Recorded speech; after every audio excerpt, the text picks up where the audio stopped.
ده مش مجرد تزاوج، ده صراع بين العمالقة. ولكن عمالقة مش بس حجمها مدهش بيخطف الأنظار، لكن كمان ذكائها وذاكرتها وطرق تواصلها مع بعض مذهلة. عشان كده هنتكلم عن أسرار حياة الفيلة، بداية من رحلة التزاوج لحد ذاكرتهم الخارقة وقدرتهم على التعرف على نفسهم. ذكر الفيل بيمر بأخطر فترة في حياته لما يدخل في حالة اسمها المست، ودي حالة بيولوجية بيمر بيها الفيل في فترة التزاوج. فبيدخل في حالة جنون وبيخس فوق ال 100 كيلو، وممكن يقتل أي حد يقرب منه، وكل ده عشان يتزوج مرة واحدة بس.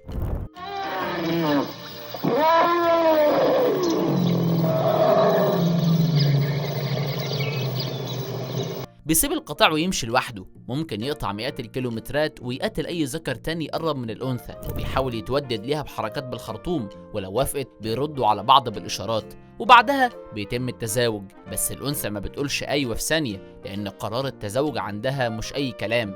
التزاوج عند الفيلة بيحصل مرة كل 4 شهور، وفي فترة تبويض قصيرة جدا، ولما الأنثى تقرر بتختار أقوى ذكر شافته. التزاوج ساعات ممكن يطول بالساعات، والذكر يقدر يتزاوج أكتر من 20 مرة في اليوم، وبعدها يسيبها ويكمل رحلته لوحده. وزن الفيل الذكر في المست ممكن يوصل ل6 طن، بس رغم كده بيفقد شهيته وبيخس كيلوهات في أيام. كمان بيطلع منه سائل دافئ دهني كده من غدة فوق عينه ينزل على وشه، وده بيبقى علامة الغضب والجاهزية. الذكور في المست ساعات بيقتلوا بعض، وفيلة كتير بتموت في الصراعات التناسلية.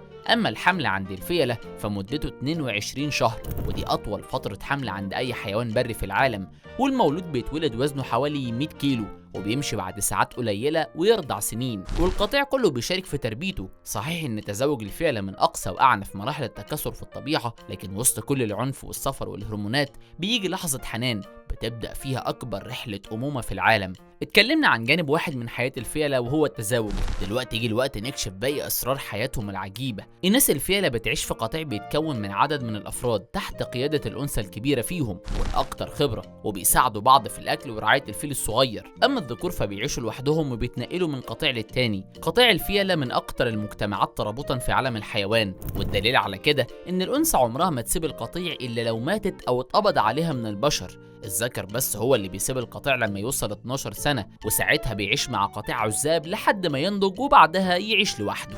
الفيلة بتنام يوميا حوالي 2 أو 3 لأن باقي اليوم كله بياكله، والفيل لوحده ممكن ياكل 150 كيلو جرام أعشاب في اليوم، بس ما ينفعش يناموا وهم ممددين على الأرض علشان رجلهم مستقيمة. كمان بيتواصلوا مع بعض من مسافات بعيدة جدا عن طريق أصوات واطية أو أثر أقدامهم.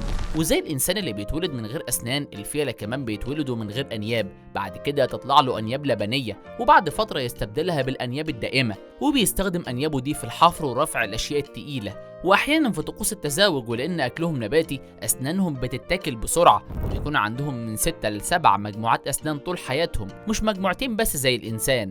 الفيلة هي الثدييات الوحيده اللي عندها 4 ركب، وركبها حاجه هندسيه مذهله كده، لان بالرغم من ان وزن الفيل ممكن يوصل ل6 طن، بس شكل ركبتها الفريد بيقدر يتحمل الوزن الضخم ده. والركبه الخلفيه للفيل مختلفه تماما عن ركبه الانسان، يعني مفيش مفصل واحد كبير زي البشر، لكن هتلاقي سلسله من المفاصل الصغيره اللي بتتجمع مع بعض، وده بيسمح للفيل يحرك رجليه في اتجاهات مختلفة ويتأقلم مع أي أرض أو تضاريس يقابلها. كمان خرطوم الفيل يعتبر أنف متخصص بيقدر يستخدمه في الأكل والشرب وكمان في الرسم، والخرطوم ده فيه حوالي 150 ألف وحدة عضلية، وهو من أكتر الأعضاء حساسية عند أي ثدي. والفيلة حيوانات ذكية جدا، مخها فيه طيات كتير زي الحيتان، وده السبب في ذكائهم، لدرجة إن في فيل في كوريا اتعلم يقلد أوامر بصوته وحفظ 8 كلمات وعرف يقولهم. وكمان مخه وزنه حوالي 5 كيلو، وده أكبر مخ بين الحيوانات البرية، وعندهم مشاعر زي الحزن والمرح والتعاطف والوعي، وكمان ساعات بيتعاونوا مع بعض علشان يهربوا. ففيل يمثل إنه مصاب علشان يشغل الحارس، والتاني يهرب بقية الفيلة. الفيلة أكبر الحيوانات البرية على كوكبنا. الفيل البالغ ممكن يوصل وزنه ل6 طن،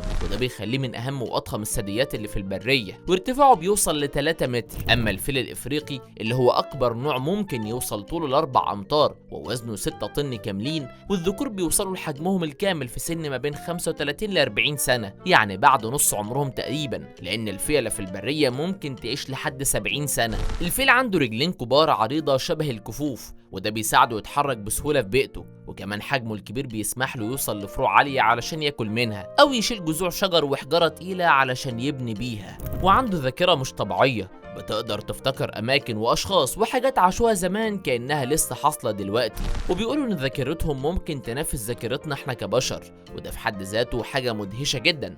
الفيل بيقدر يحتفظ بكمية ضخمة من الذكريات المعقدة طول حياته، وده اللي بيخليه يعيش حياة غنية ومليانة تفاصيل. يعني ممكن يفتكر شخص قبله من سنين طويلة جدا ويقدر يميزه لما يشوفه تاني. الأجمل من كده إنهم بيفتكروا كمان أماكن مهمة زي آبار المية ومصادر الأكل وحتى الناس اللي ارتبطوا بيهم قبل كده. ذاكرتهم مش للتعرف على الوجوه بس، دي كمان بتخليهم واعيين للمخاطر حواليهم، فممكن صوت أو ريحة معينة تفكرهم بخطر فيتصرفوا بسرعة علشان يحموا نفسهم. تخيل إن الفيلة كمان بتقدر تتعرف على نفسها في المراية، وده بيخليها من الكائنات القليلة جدا اللي عندها وعي بنفسها. في دراسات اتعملت مؤخرا أثبتت إن الفيل فعلا بيعرف يشوف انعكاسه ويتأكد إن هو مش حيوان تاني. كمان ممكن يحدد أجزاء معينة من جسمه ويشاور عليها في المراية. الغريب كمان ان ساعات الفيل يبص ورا المرايه كانه بيدور على النسخه التانيه منه، وده دليل انه فاهم ان اللي قدامه انعكاس ليه هو. الحاجات دي كلها بتاكد ان الفيل عنده وعي ذاتي بشكل كبير، ودي حاجه نادره جدا في عالم الحيوانات. يعني ببساطة الأفيال دي مخلوقات عظيمة جدا بذاكرة استثنائية بتخلي أي حد يعجب بيهم وينبهر بجمالهم وروعتهم. ومع حجمها الضخم وذاكرتها وذكائها الخارق، مش غريب إنها تبقى من أكتر الحيوانات اللي الناس بتحبها في العالم.